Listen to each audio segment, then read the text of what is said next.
Bienvenue dans ce journal, un journal qui sera dominé par l'actualité de la campagne électorale. Voici les titres de cette édition. Ce mardi, l'Union pour la République a posé ses valises à Baguida. Les candidates conduites par Patricia Dagban ont vidé tête de liste de l'UNIR dans le Grand Lomé sont allées solliciter les voix des électeurs de cette localité. Le nouvel engagement togolais de Jerry Tama était lui à la rencontre des étudiants de Lomé ce mercredi au menu des promesses d'amélioration des conditions de vie et de travail des étudiants. Jerry Tama appelle à voter pour sa liste. Et puis, en Italie, le procès de Francesco Schettino s'est ouvert aujourd'hui. C'est le capitaine du Costa Concordia, le bateau de croisière qui a fait naufrage en janvier 2012.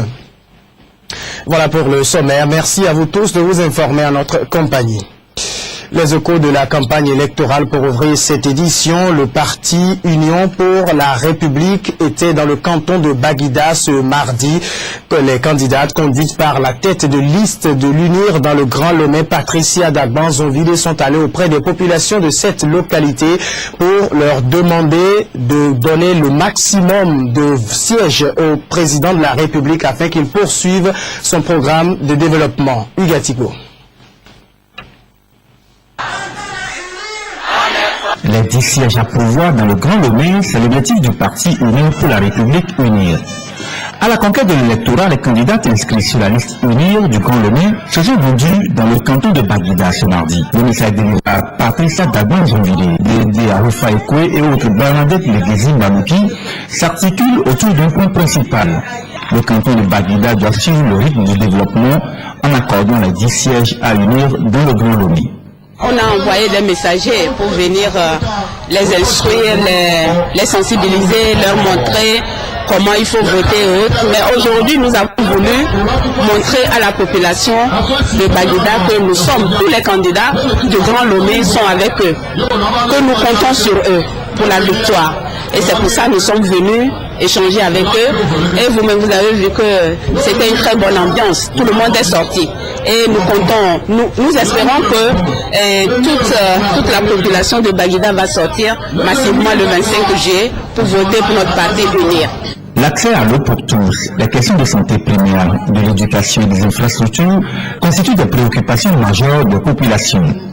À en croire les candidats, offrir une large majorité au parti UNIR va permettre au chef de l'État de continuer sa politique de paix, de réconciliation et de développement. L'espoir est permis pour la jeunesse féminine de Baguida. Étant donné que la tête de liste est une femme, suivie de 4 autres femmes, c'était vraiment un coup fort pour la gente féminine de Baguida. Elle se voit en nous les femmes de cette liste-là. Donc nous espérons qu'elles vont sensibiliser même les hommes à sortir massivement le jour-là. Opération de charme civilisante de UNIR dans le canton de Baguida. D'autres localités devraient accueillir dans les prochains jours les candidats de la liste UNIR du Grand Lomé. Restons toujours avec le parti UNIR, mais cette fois dans la circonscription électorale du Grand Lomé. La tête de liste de l'Union pour la République de cette circonscription, James Soso, ne baisse pas les bras. Au contraire, il est décidé à faire pencher les électeurs en faveur de sa liste. Apolli Labaki.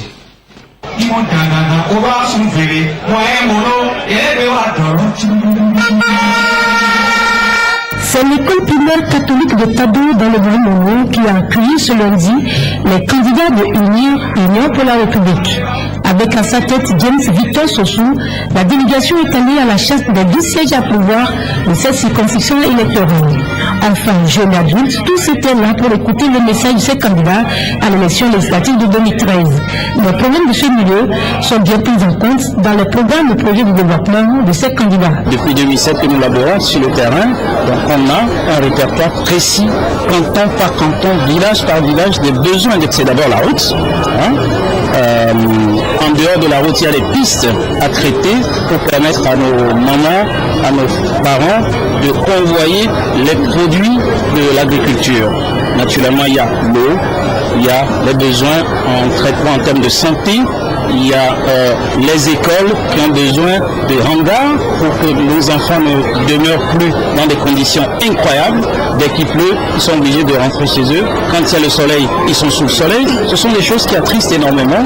Ce message est fort apprécié par les natifs de Tado dans le Moyen-Mono. C'est le candidat de l'Union potentiel pour notre milieu. Il faut voir la masse. À cette réunion, déjà ça dit que c'est l'Union qu'on va suivre. Infrastructure, économique et autres. Voilà les premiers besoins pour nous. Qui sont les besoins fondamentaux de notre milieu. Différents artistes et groupes folkloriques ont réussi l'éclat de ce meeting. La ronde de cette campagne électorale se poursuit jusqu'au 23 juillet prochain.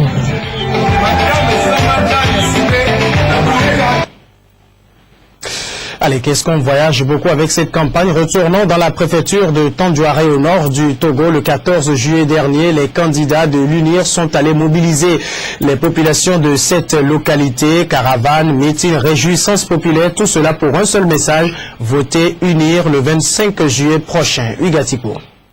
Une grande caravane a mobilisé le dimanche 14 juillet les populations à Nano. Le parti UNIR est en campagne électorale dans la préfecture de Tandjouaré. La fièvre de la campagne s'est emparée des Mouba et des pauvres.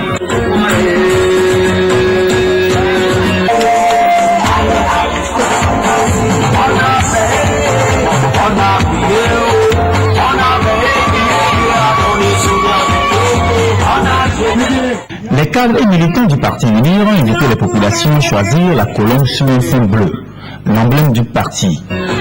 La paix et la culture de la non-violence sont des notions véhiculées lors de ce meeting. Dans nos démarches, nous prenons tout de suite la non-violence. Nos stratégies, vous-même vous les voyez, les images en témoignent. Le parti uni est aimé de tout Tandjouaré, c'est la stratégie de l'UNIR. Le développement intégral de l'homme étant au centre du programme du chef de l'État, la population de Tandjouaré qui vit essentiellement de l'élevage, de la culture du coton et des cultures vivrières, sont appelés à donner une majorité confortable au parti UNIR. Sur tous les plans, le chef de l'État s'est investi pour que le Togo soit aujourd'hui considéré comme un État émergent.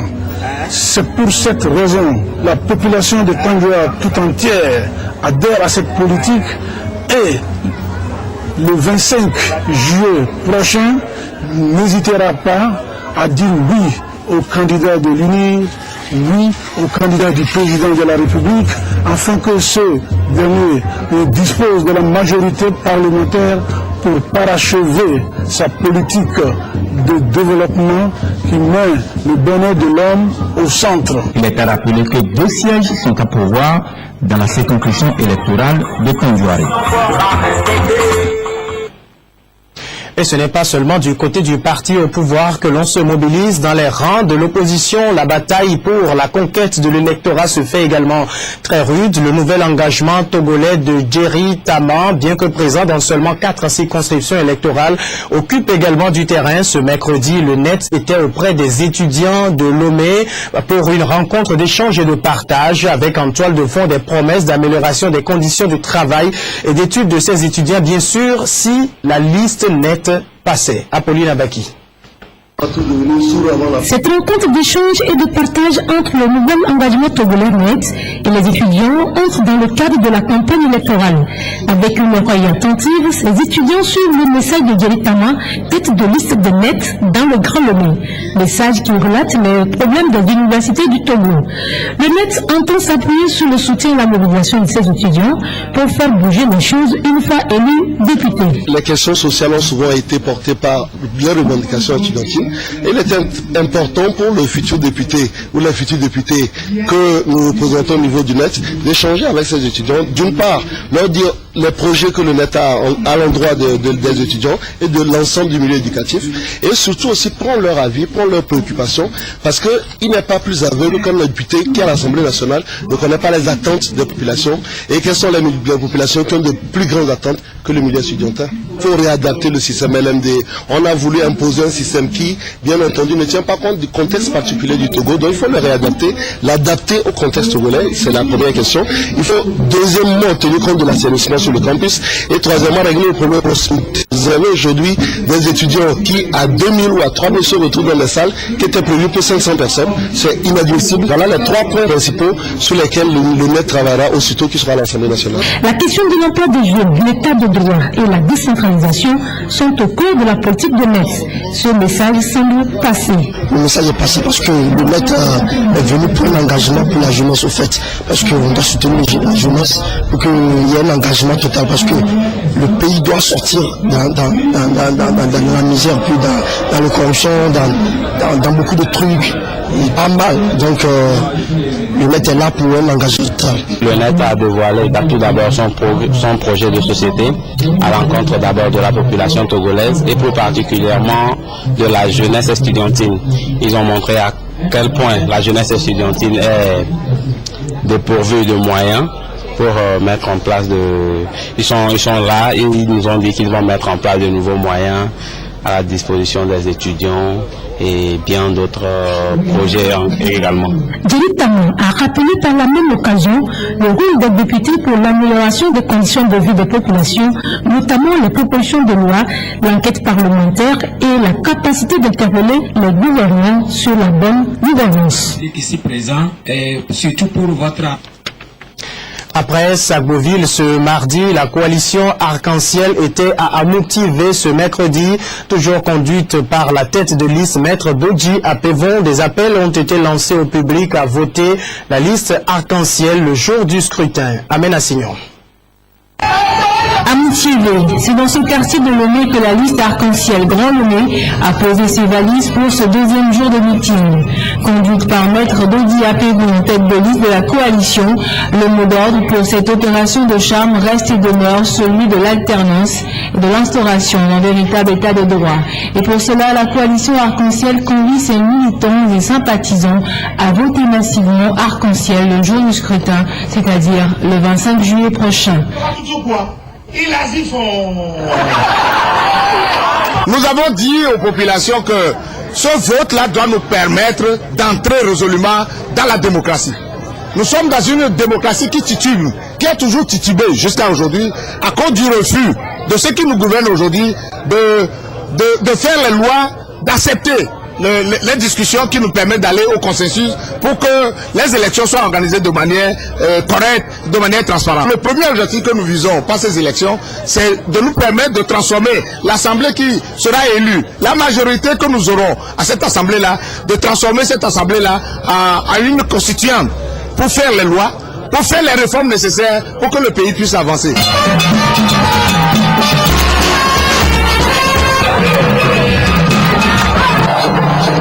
C'est dans une ambiance bien entretenue que la manifestation a pris fin ce mardi à Amouti-V. La suite de cette édition avec ce communiqué du ministère de la Défense et des anciens combattants. Dans la nuit du 16 au 17 juin 2013 à 1h07, le centre des opérations de la marine a reçu un appel pour assistance du navire tanker Océan Centurion battant pavillon des îles Marshall. Ce navire a été attaqué par les pirates armés à 90 km des côtes de la frontière Togo-Bénin le 16 juillet 2013 à 4h30 alors qu'il se rendait à Port Harcourt au Nigeria. Dès la réception de l'appel pour assistance, une vedette rapide de la marine togolaise en patrouille de nuit a immédiatement rejoint le tanker en détresse pour lui porter assistance. Le tanker Océan Centurion a été sécurisé et escorté par la vedette jusqu'à son mouillage au port dans la rade de Lomé, pardon. La vedette rapide de la marine a ensuite débarqué les deux blessés légers appartenant à l'équipage du navire. Ceux-ci ont été transférés dans une clinique de Lomé où ils reçoivent des soins. Le centre des opérations de la marine togolaise a contacté les centres des opérations de la République du Bénin pour rechercher conjointement les pirates en fuite. Les enquêtes sont en cours pour démasquer les auteurs de l'attaque du navire Océan Centurion. Le gouvernement félicite encore une fois la marine togolaise pour son professionnalisme qui a permis d'apporter une prompte assistance aux navires en détresse. L'actualité hors du Togo, c'est le procès de l'homme le plus détesté d'Italie qui s'est ouvert aujourd'hui dans la ville de Grossoto en Italie. C'est le procès de Francesco Schettino, le capitaine du Costa Concordia. Le Costa Concordia, il vous en souvient, c'était ce bateau de croisière qui faisait naufrage au large de l'île de Giglio en janvier 2012, faisant 32 morts et plusieurs blessés. Ce qui avait choqué les Italiens, c'était la fuite du capitaine. Et bien aujourd'hui, il doit répondre devant la justice d'homicide involontaire et d'abandon d'équipage. Il risque jusqu'à 20 années de prison. Une arrivée furtive. Contrairement à son habitude, Francesco Schettino a tout fait pour éviter les caméras. Après un faux départ la semaine dernière, le procès du commandant du Costa Concordia s'est enfin ouvert ce matin. Le capitaine Couard, comme l'a surnommé une partie de la presse, est poursuivi pour homicide multiple par imprudence et abandon du navire. Mais 18 mois après le naufrage qui a coûté la vie à 32 personnes, via ses avocats, il continue de se présenter comme victime d'un système. On le dit et on le redit. C'est toute une équipe qui n'a pas fonctionné et chacun doit prendre ses responsabilités. Car dans cette affaire, Francesco Schettino est seul sur le banc des accusés. Les autres mis en cause, dont la société Costa Croisière, ont réussi à obtenir des procédures et des peines négociées. Une parodie de justice estime les familles des victimes françaises qui ont décidé de ne pas faire le déplacement, même si la plupart espèrent tout de même obtenir des réponses à leurs questions. Le collectif s'attend de comprendre ce qui s'est réellement passé et que pour le futur, des précautions soient prises. Avec plus de 400 témoins et 250 parties civiles, le procès devrait durer des mois. Francesco Schettino risque jusqu'à 20 ans de prison, mais il a déjà fait savoir qu'il tenterait de négocier sa peine. Direction l'Inde, dans l'état d'Inwar, les populations sont sous le choc après la mort d'une vingtaine d'enfants victimes d'une intoxication alimentaire. Cela s'est passé dans la ville de Masrak, une des zones les plus pauvres du pays. Les autorités du pays ont souvent recours à des distributions de nourriture, surtout pour les enfants. Ces repas sont préparés dans des conditions hygiéniques très déplorables et c'est sans doute ce qui a été fatal à ces enfants. Ils avaient au menu riz et lentilles, un repas classique et gratuit concocté dans les cuisines de l'école. Mais peu de temps après, certains enfants se sont plaints de maux de ventre, se sont mis à vomir. Transportés à l'hôpital, au moins 20 des dizaines d'écoliers malades sont décédés, intoxiqués. Certains enfants présentent toujours des symptômes très inquiétants. Un antidote contre l'empoisonnement a été prescrit, car les premiers éléments de l'enquête soupçonnent la présence dans le plat de phosphate, un produit contenu dans un insecticide. Les légumes ou l'huile auraient pu être contaminés. Suite à l'examen clinique des enfants, nous avons constaté une congestion sévère au niveau de la poitrine. Les élèves étaient gonflés et ce sont les symptômes d'un empoisonnement phosphoré. Le phosphate est utilisé comme un pesticide, c'est très dangereux. Même une petite quantité pourrait être fatale pour de petits enfants. Le drame a provoqué la colère des familles, pointé du doigt les conditions d'hygiène déplorables dans ces cuisines, la qualité de la nourriture distribuée aussi. Le gouvernement de l'État du Bihar a ouvert une enquête et s'est engagé à verser 2500 € aux parents des victimes. En Inde, 120 millions d'écoliers bénéficient d'un repas gratuit quotidien, un programme initié pour fidéliser aussi les enfants. Alors la ministre de l'Aide sociale s'attache à rassurer. Des examens seront faits, nous agirons fermement. Les responsables de ce crime ne seront pas épargnés. Ce drame ne remet pas en cause le système. C'est un drame local qui touche le lieu de l'empoisonnement. Ce genre de drame n'est pas rare en Inde. L'année dernière, dans l'ouest du pays, plus de 130 élèves avaient été soignés pour une intoxication alimentaire à la bactérie E. coli. Les aliments ne subissent aucun contrôle avant d'être servis. À part l'Inde, la Corée du Nord est l'un des pays les plus pauvres du monde. Des millions de personnes y vivent dans une situation chronique d'extrême pauvreté. Problème, la Corée du Nord est également un pays fermé dans tous les sens du terme. Tellement fermé que même les ONG d'aide humanitaire n'y ont pas assez. Mission Ease, une ONG danoise, tire la sonnette d'alarme. Ce sont des images récentes, non datées, d'une ONG danoise. Mission East, c'est son nom, fournit de l'aide alimentaire aux orphelins nord-coréens. Ici, nous sommes dans le sud-ouest du pays, à Haeju, 750 enfants dans cet orphelinat. Leur état s'est amélioré, affirme Kim Hartzner, un des responsables de l'organisation. Les 70% souffrent de malnutrition, ajoute-t-il, et l'amélioration de santé des uns ne reflète en rien, dit-il, la situation générale en Corée du Nord. C'est un état d'extrême vulnérabilité, un état de besoin extrême. Et si les agences qui fournissent l'aide ne sont pas autorisées à entrer, si ces agences n'aident pas, si l'embargo est renforcé, si non seulement les États-Unis mais aussi les Européens ne peuvent plus fournir de l'aide, alors les conséquences seront dramatiques pour les enfants. Un nouveau cri d'alarme donc lancé par cette ONG moins de 6 mois après les nouvelles sanctions imposées par Washington sur la principale banque commerciale internationale du pays, banque accusée d'avoir permis le financement du programme nucléaire nord-coréen interdit par la communauté internationale. En principe, l'aide humanitaire n'est pas censée être affectée, mais plusieurs ONG européennes seraient également confrontées en Europe à un blocage des transferts bancaires.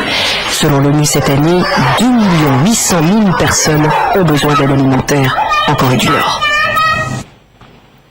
Et c'est la fin de ce journal. Merci à vous tous de nous suivre depuis Niamey et partout ailleurs.